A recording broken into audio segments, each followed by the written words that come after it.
Shalom Bapak Ibu yang dikasihi Tuhan, kembali bersama dengan saya pada hari ini Selasa, tanggal 25 Agustus 2026. Saya mau ajak saudara kita akan membaca dan merenungkan firman Tuhan yang pada hari ini memiliki tema bahaya simpati yang salah. Sebelum kita merenungkannya, mari saya ajak kita berdoa terlebih dahulu.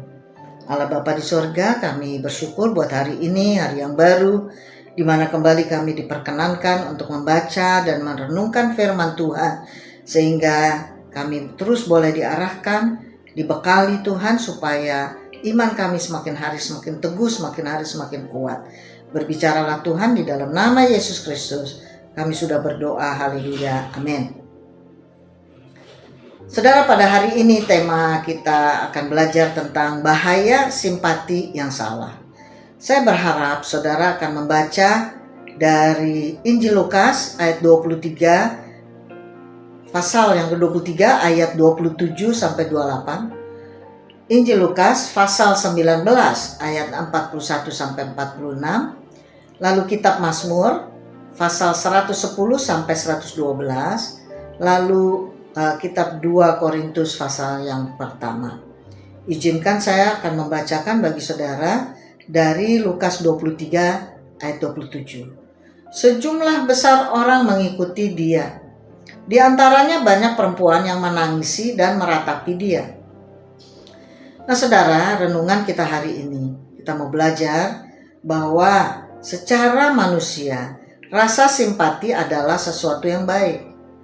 Hati yang mudah tersentuh menunjukkan bahwa seseorang masih memiliki belas kasihan.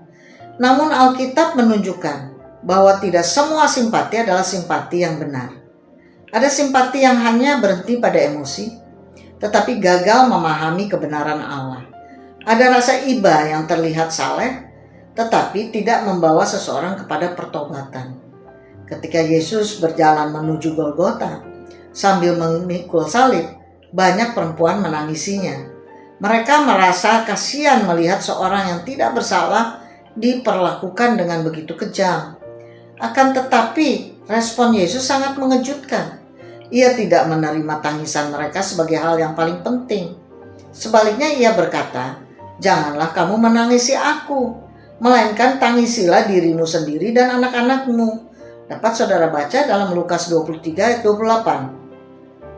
Perkataan Yesus menunjukkan bahwa mereka sedang salah memahami situasi.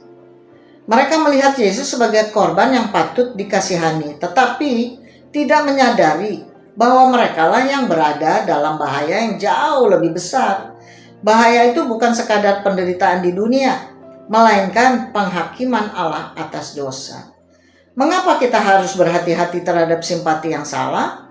Yang pertama, simpati yang salah hanya menyentuh perasaan, tidak mengubah hati.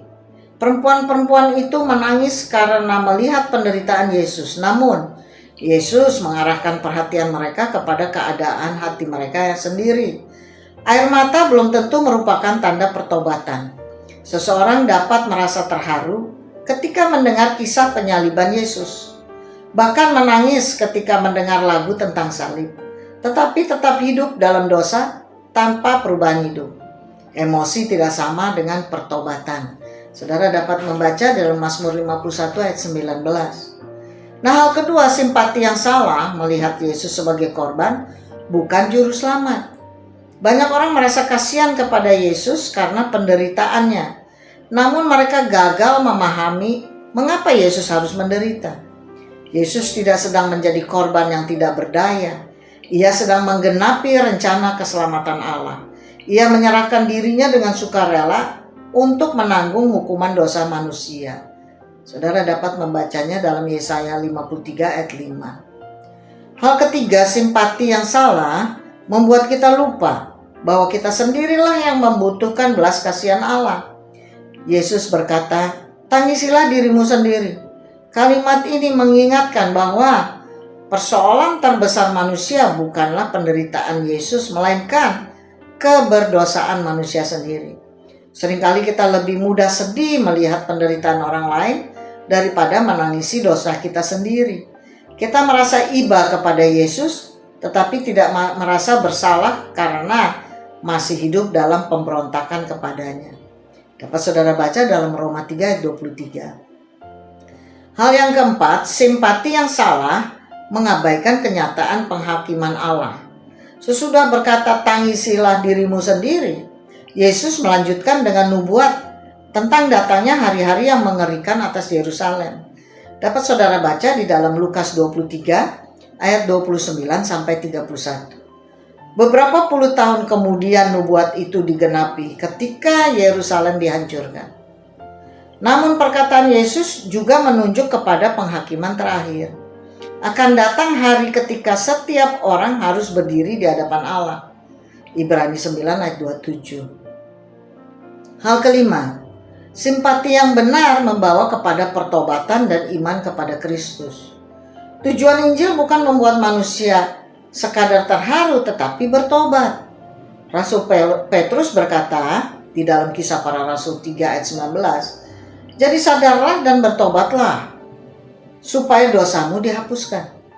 Paulus juga berkata di dalam 2 Korintus 7 ayat 10, kesedihan menurut kehendak Allah menghasilkan pertobatan yang membawa keselamatan. Inilah simpati yang benar. Ketika melihat salib Kristus, kita menyadari besarnya dosa kita sekaligus besarnya kasih Allah. Kesadaran itu mendorong kita meninggalkan dosa dan percaya kepada Kristus. Nah, refleksi kita pada hari ini, saudara, renungan ini mengajak kita memeriksa diri. Apakah selama ini kita masih tersentuh oleh kisah penderitaan Yesus, tetapi belum sungguh-sungguh bertobat? Apakah kita lebih banyak mengagumi pengorbanannya daripada menyerahkan hidup kepadanya? Demikian renungan kita pada hari ini. Saudara, mari kita berdoa. Allah Bapa dalam surga, dalam nama Tuhan Yesus Kristus, terima kasih buat firman dan perenungan pada hari ini yang mengarahkan dan membekali kami supaya kami memiliki simpati yang benar sesuai dengan kehendak Engkau, supaya kami memelihara diri kami, menghindari dosa, supaya kami mendapatkan keselamatan yang kekal dari Tuhan dan sesuai dengan kehendak-Nya. Terima kasih Bapa, kami mau serahkan sepanjang hari ini dalam tangan Tuhan. Biarlah Engkau terus menyertai dan menuntun kami, sehingga malam nanti kami mempermuliakan nama-Mu saja, karena Engkau saja yang membekali kami dengan kebenaran. Terima kasih Bapa, di dalam nama Yesus Kristus kami sudah berdoa dan bersyukur kepadamu. Haleluya. Amin.